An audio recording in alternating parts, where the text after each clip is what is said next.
or want to get into the collecting of Chinese contemporary art from China, you really need to understand exactly, where the valuations are coming from.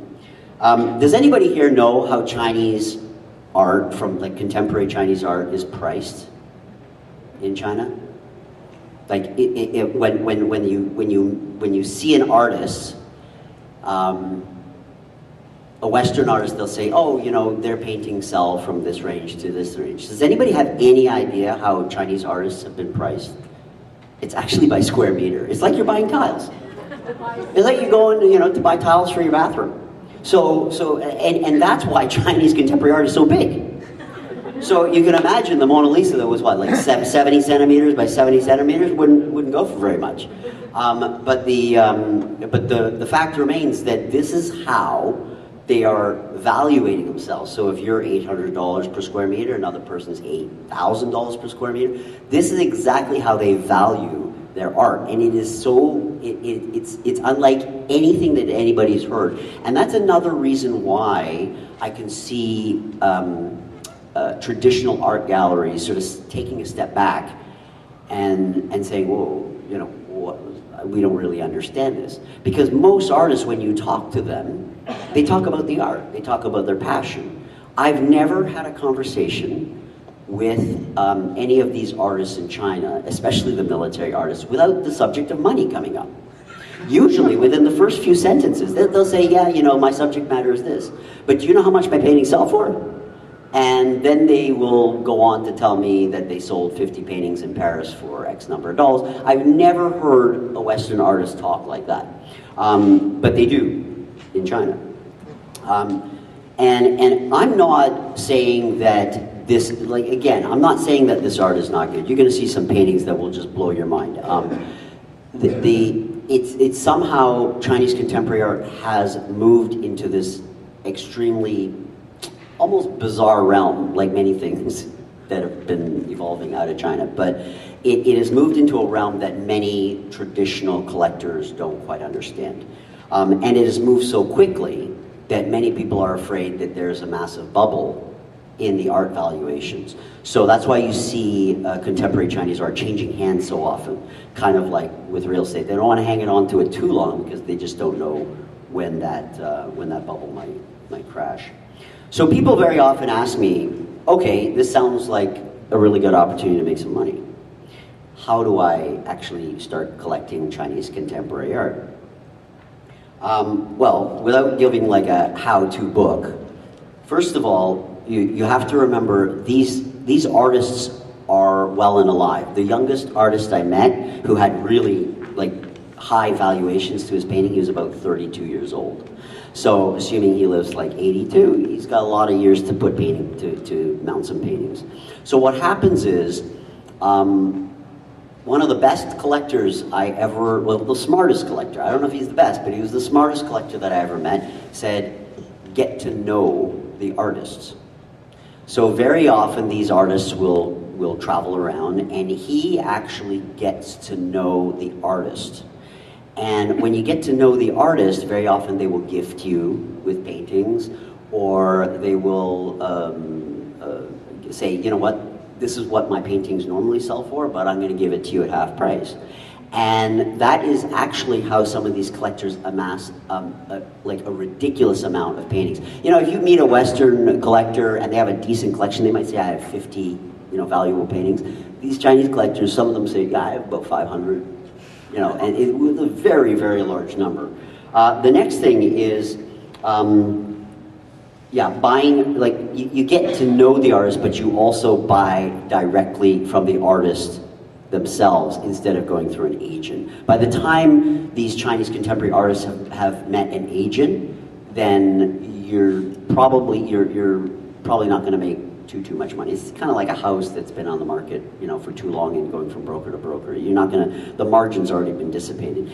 But you do have to hold and be somewhat patient, and you have to travel quite frequently. Now, when Chinese art from China comes here into Canada, there's many reasons why some of the Chinese buyers purchase this art, is because when when they bring the art into Canada, very often they're trying to establish their name in another part of the world. When they want to establish their name in another part of the world, it means they're going to lower their prices.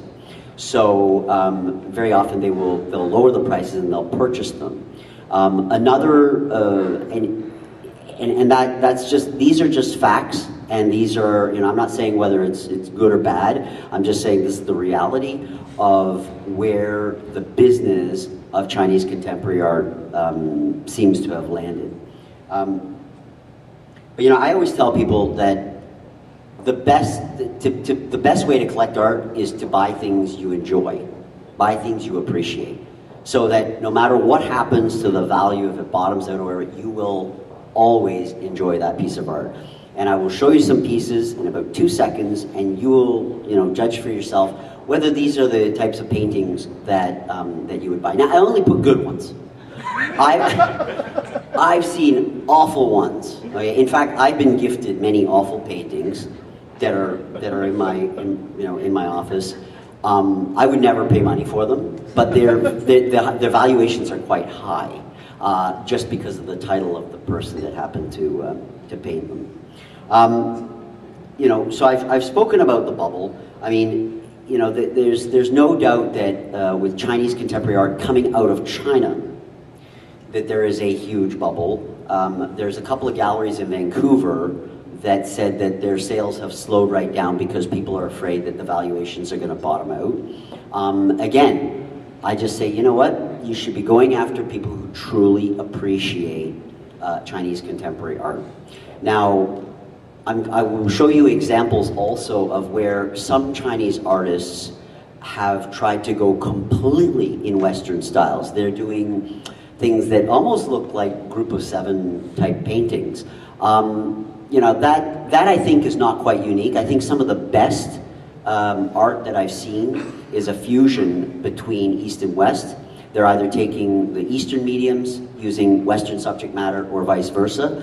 And actually, we have an artist here today, right over there, Eric Chong, actually, behind there. You should go check out his art. He was explained to me before we started here. His art is a perfect example of taking Eastern mediums, rice paper, multiple layers, and then he scorches them and does a very Western style subject matter, but it's all painted using Chinese watercolors as well. So we have some examples here of what in my opinion makes very good blended East-West Chinese contemporary art. So perhaps if we could just show the first piece. So this is one of the exhibits that I had gone to in China, and I really wasn't expecting much. I was invited to Shanghai to participate in the 95th anniversary of the establishment of the Chinese Communist Party. And I thought, and I was told it was an art exhibit, and I just,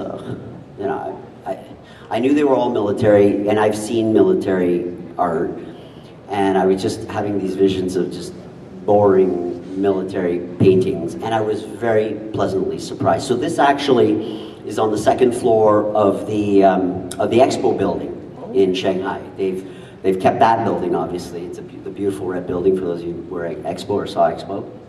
In the next slide. So when they opened the ceremony, and this is one thing I have to give credit to the military officers, it's very popular these days that artists would collaborate.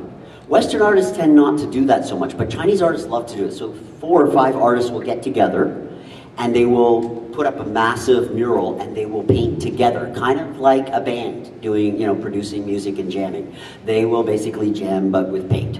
And in this case, they did this very large mural. The chairman of the association and 4 other artists did this very large mural, and they sold it on the spot to an entrepreneur and donated all the money to charity. So I thought that was very good. And in the exhibits that I've done in Canada, I've also encouraged the artists to do a collaborative effort that also gets donated to charity, and they're always more than welcome to do that. The next slide. So this is an interesting one. The technique is beautiful. This is, but the subject matter is clearly something that you never would have seen before. This is Chairman Mao's wife breastfeeding. So you never would have seen that before. You probably would have ended up in jail or something like that. But this is clearly allowed now, and it's a striking painting. Now this painting, you can't really see, but I was standing up to it, and I was basically I only came up to about here. So that's a very large mural, and in person you could see every stroke of hair from his brush cut. This is a Chinese soldier, and this is done by a man named Li Xiang, and he is the chairman of the our PLA Arts Association, and he's from Shandong province. And as you can see, it's technically a very good painting. In fact, this one and one other one that I'm going to show you are not for sale. He's been offered up to 12 million US for that, and he will not sell it. This is an example of, a technique. So this is all done on Chinese rice paper, but clearly a very modern technique that is used. Oh, next slide. So this was the military art. This was not what I was expecting. I was expecting, sort of low angle looking up and very majestic soldiers, kind of the way the statues were done. But this is almost done in a comical, in a comic type of way. And this was one particular artist style. The next one. They love paintings of their commandos. And the style that they use reminded me of like a Marvel comic book. They use traditional watercolor on rice paper, but they put a lot of action into the scenes to depict, in fact, all the depictions of the military were not so much depicting loyalty and reverence to the Communist Party, but it showed them as being very modern and cool and in action. The next one. They're very proud of their equipment. So they like to show aircraft carriers and their modern fighter jets and whatnot. The next one. There's a painting of a jet. They're very good at painting inanimate objects as well. And the next. So there you can see on the right is another painting of commandos. And on the right, they're also very, China is very proud of their space program. So there were quite a few paintings of their astronauts and their space missions as well. Some of the artists built entire collections around almost forgotten people. These are there were paintings of coal miners, people in very dangerous occupations that are they're forgotten, especially in the big cities in China. This painting just struck me. If you go to the next slide, I kind of zoomed into the eyes. The eyes of this miner just struck me when I stood in front of this painting. And I just thought, wow, that really caught me and gave me the feeling of what it would be to go down a tiny mine shaft. The realistic and sometimes the photorealistic detail of the artist is incredible.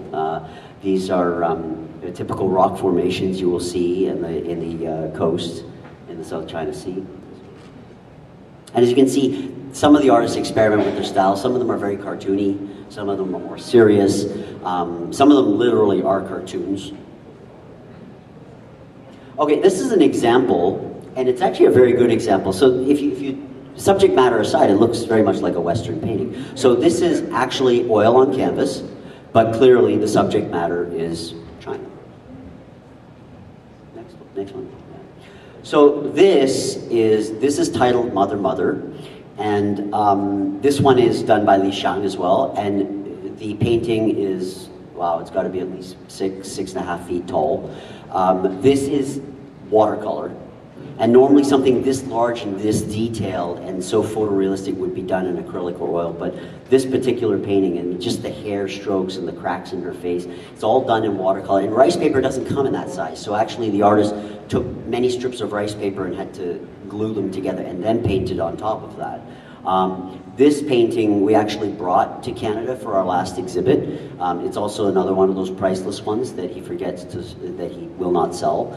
But another common theme with Chinese artists, and I don't know if it's dictated by the government or not, but they focused a lot on the ethnic minorities.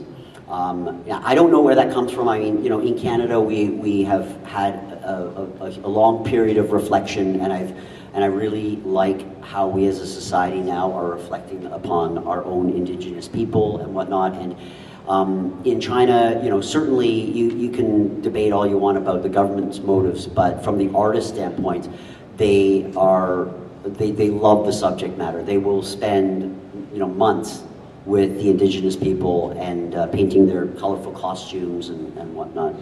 And I think that might be the last one. Yeah. So could you just give me